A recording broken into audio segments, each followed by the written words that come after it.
African-Americans. That's how you say it today, right? African-Americans. Yeah. Don't say black anymore. Right. I mean, I don't know. It keeps changing. Like Merry Christmas, Christmas, have a good holiday, whatever. But anyway, these two ladies came in to the store, and the woman said, I got some stuff out in my car, because I got a secondhand store. I buy things off people.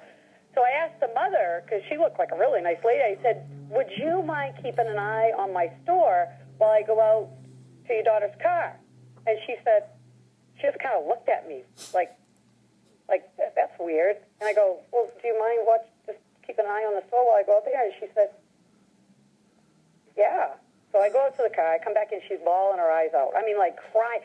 Tears are like pouring down her face. And then I'm thinking, oh my God, there's like nobody in the store. I'm thinking, I know it's a hectic place sometimes, but you know what I mean? Like, why is this woman crying? And she said, I have never, ever had anybody ever trust me enough to actually say, will you watch my store? And she grabs a hold of me, she's tugging me tight, and she said, you are such a good woman. And I'm thinking, well, that's not what that African guy said. You know what I mean?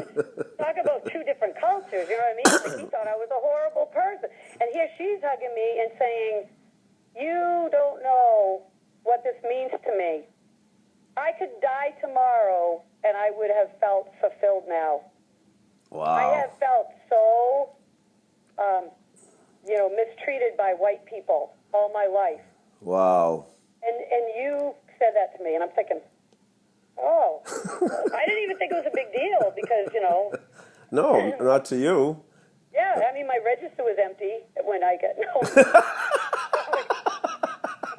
Yeah, I mean, she borrowed some money, but years ago, she hasn't brought it back, but. And she's going out the door. Oh, by the way, thanks for the $300. No, but it's just so funny how it is so crazy,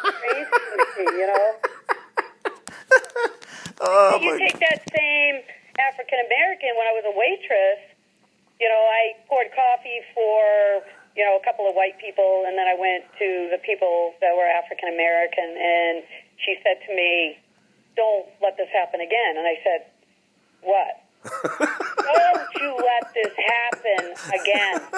And I said, I couldn't figure out what was going on. And I went to, reach down to, I wasn't going to touch her hand, but I put my hand down. She goes, oh, don't you touch me. And I go, oh, my God, this is, the weirdest breakfast. All I did was pour coffee. She goes, you know what you did, and don't you ever do this again to me. I will not take this. I said, then it dawned on me, wait a minute. Oh, I poured the white people coffee first. Then I poured them coffee. And maybe they sat down first. I go, oh, is that what happened? She goes, ho.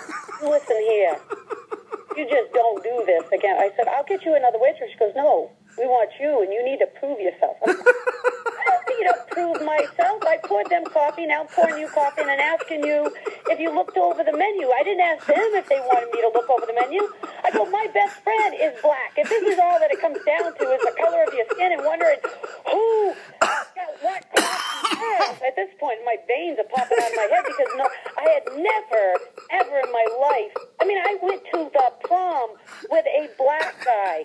Yeah, I did, because he was in all the Levinsky's commercial, and he looked like Michael Jackson. I was going to go to the prom with him. He was like the coolest looking black guy around. I was like, I'm like going to the dance with Michael Jackson, for God's sake. And I remember never having that racial difference, ever in my life. You know what I mean? So at that moment, I stepped back and I thought, wow, that is friggin' weird. You know what I mean? And so I said to her, again, I am getting you another waitress. She said, no, I want you. So I went over to the owner of the restaurant. I said, what happened? And he said, I'll get him another waitress. Another waitress came over, and they were yelling and screaming. They go, we want her. And I'm thinking, why? Why would they want me? You know what I mean? Why? I don't get it, but that's just, it's so weird culture. And yet here's, a lady hugging me and thinking that I if she died tomorrow, it was the best thing that ever happened to her about me saying that to her. Maybe they'll run into each other someday.